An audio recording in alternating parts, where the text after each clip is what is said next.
Students, welcome to Mr. Hemmert's music class.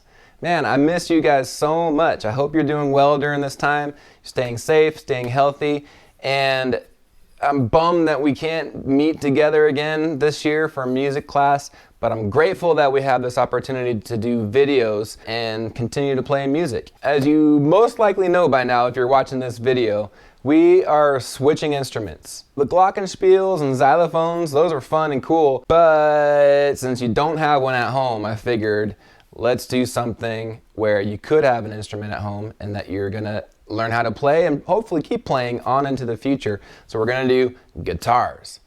By now you should have a bunch of sheets of paper that I emailed to your parents, and hopefully they printed those out and you can have those in front of you as we go through these lessons. If not, then make sure you contact me. I'm more than happy to email them to you if you don't have them already. Just let me know. Anyway, let's get on to it. The first sheet we're going to look at is the intro to guitar sheet. So if you have that in front of you, there's some really important information on here. So go ahead and get that form in front of you and let's get started. So it starts off with some just kind of basic guidelines. Number one, keep your fingernails on your left hand trimmed. And the reason for that is when you press on the strings, you want to try to press straight down with your fingernail pointing towards the wood. And if your fingernail is too long, you won't be able to press down quite as far as you need to. And you also might be hitting other strings that you're not supposed to be hitting, and it might make a funny buzzing sound. Or when you switch between chords, you might trip over strings and make a weird noise. So it's best just to keep your fingernails trimmed. Number two, a metronome is a musician's best friend.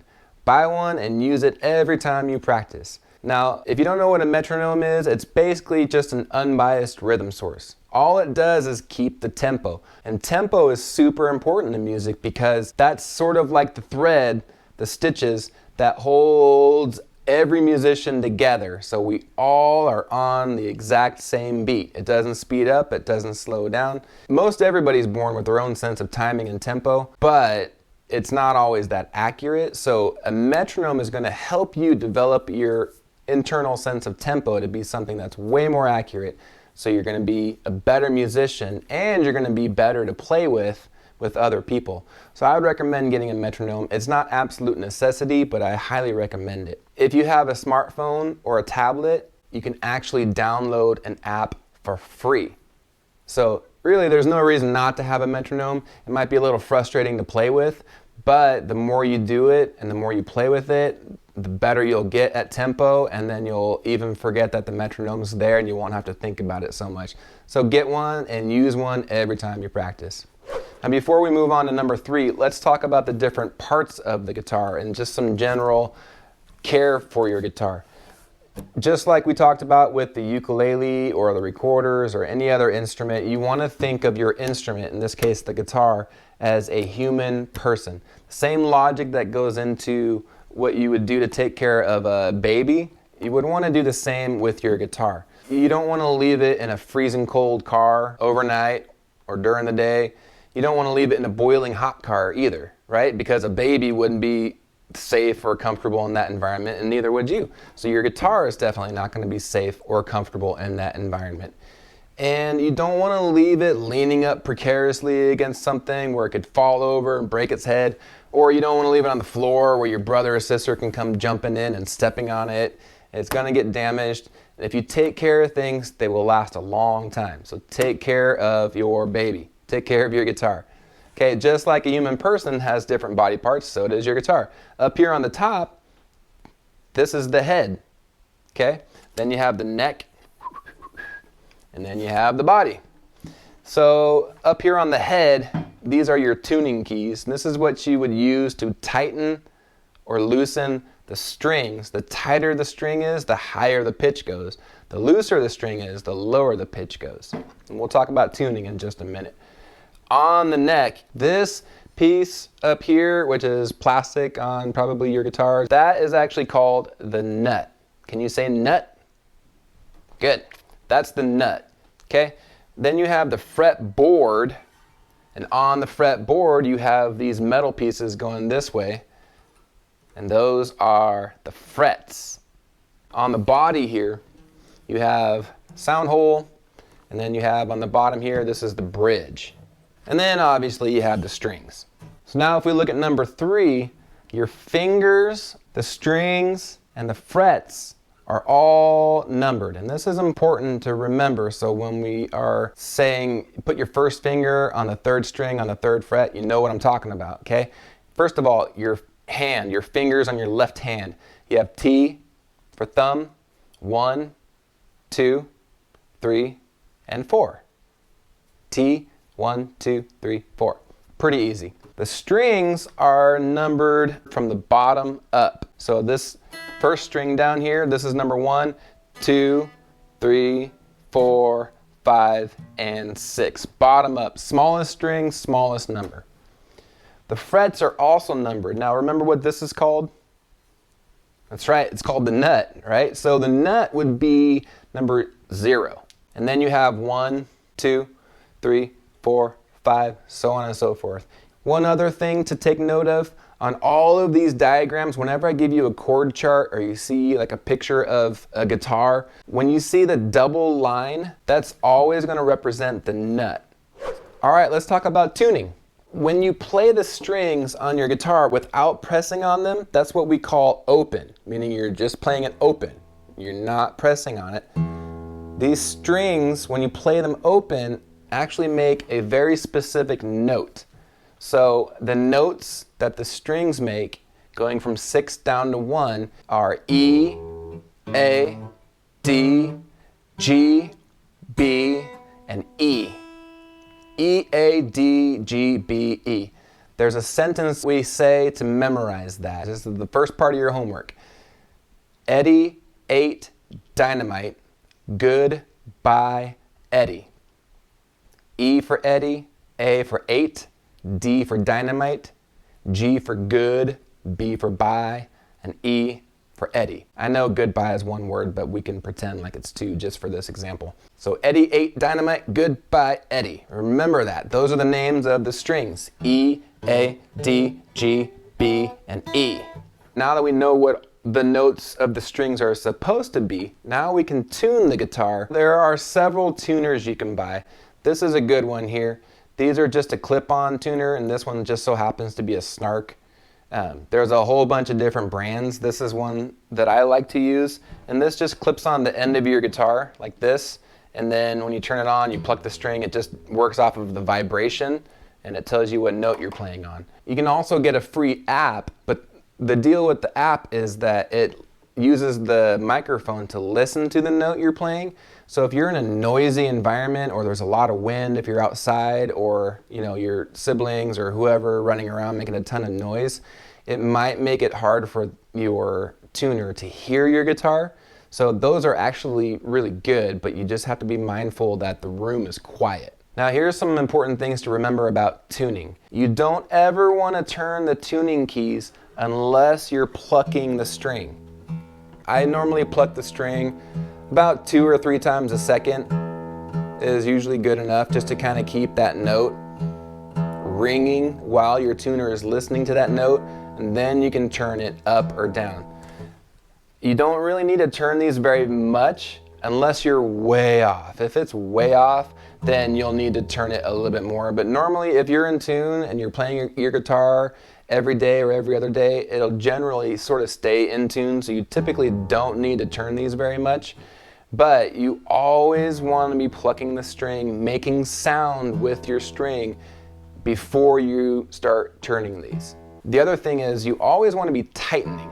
Now I know that sounds funny, but let me explain why. You'll notice that the strings are bent over the nut here, and they're also bent over the bridge right here. Well, these create friction points, and if you loosen it and you're on the note, then if you start playing it, it might vibrate a little bit, and then it'll actually go lower than the note that you thought you were tuned to. So, but wait a minute, Mr. Himbert, what if I'm too high and I need to go lower? Good question, students. If you need to go lower, then loosen it below the note you're looking for and then come back up to it. That way you're always tightening, okay? If you're too high and you need to go lower, loosen below it and then tighten back up to it. And then you should be good, because you always want that tension on there to be exactly what it needs to be to hit the correct note. Now, what happens if your tuner dies, runs out of batteries? Your phone where you have your tuner app is dead. You're camping with your friends and you brought your guitar and oh no, you dropped your tuner in the river and it floated away. Well, how do you tune your guitar? Another good question, students. Well, there's a way that you can tune your guitar to itself. And I'm going to teach you how to do that. The first thing you want to do is start off with the number 6 string, the low E. So you want to try to get that one in tune. If you're playing with somebody and their guitar sounds like it's in tune, then you can match that low E to their low E. On this sheet it says go to a piano, if you have one, and play the E, which is the 12th white key from the left. That's the same note as this E on your guitar. If you don't have either of those, that's okay. You can just kind of sort of get an idea and sort of guess at where that low E is supposed to be. Just make sure if you are guessing that you're not going too high or too low, because if it's too high, then all your strings are going to be too high. It's better to be too low than too high, because if you tighten them too much, they may break. Okay, so now that we know we got our 6th string in tune, now we need to tune the rest of the strings. Do you remember what note the 5th string is when you play it open? It's A, remember? Eddie, 8. So the 5th string is A for 8, Eddie, 8. So if we're looking for that A on the 5th string, you can actually find the same note on the 6th string. And since we know the 6th string is in tune, and that's the one we're using to tune all the rest of them, then we can find that A on the number 6 string. If you go up to the 5th fret, on my guitar, it's the 2nd dot. The 5th fret on the 6th string is that same A that's the open 5th string. So you'll want to match those up. Okay, now that we got the A string in tune, now we can use the A string to find the note for the D string. And again, that one is also on the 5th fret. So you're going to go 5th string now, 5th fret, and that's going to match the open 4th string. So 5th string, 5th fret, matches the open 4th string. Those should be the same note.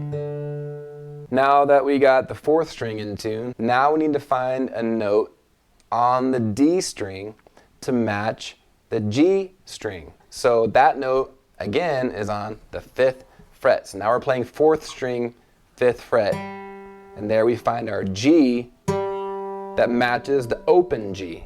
4th string, 5th fret, open G. Those should be the same. Okay, now we can use the G to tune the B string. And this is the one that's a little bit different. So on the G string, you actually want to press on the 4th fret. That note on the G string, 4th fret, is B. That matches the open B string. Now that we got the B string in tune, we can use the B string to tune the very last one, the open E. Now on the B string, we're back up to the 5th fret. B string, 5th fret, matches open 1st string. Those should be the same. Tuning is something that you want to get really good at because you're going to only sound good if your instrument's in tune. If you're hitting all the right notes and you're doing everything you can to sound good, but your instrument's not in tune, it's not going to sound good. So we got to make sure that our instrument's in tune. So any chance you get, always be tuning. The better you can be at this process and listening for the notes and being able to tune your guitar, the better you're going to sound as a musician. So here's what I would challenge you guys to do. If you have a tuner, then just tune the number 6 string, which you remember is what note? E for Eddie. Use your tuner to get that E, and then go through this process of tuning the guitar to itself. And then use your tuner to double check to see how close you were. And take little mental notes. Say, oh, I thought that was A, but it's actually a little bit lower than what A should have been. So next time I do it, I'm going to go just a little bit higher than what I think. And then just kind of keep working through that. That's also going to develop your ear to be able to hear the sounds you're making and to be able to tell if you're sharp or flat or right on the note you're looking for. So have fun tuning your guitar, have fun practicing, and once you get all that down, we'll move on to the chords.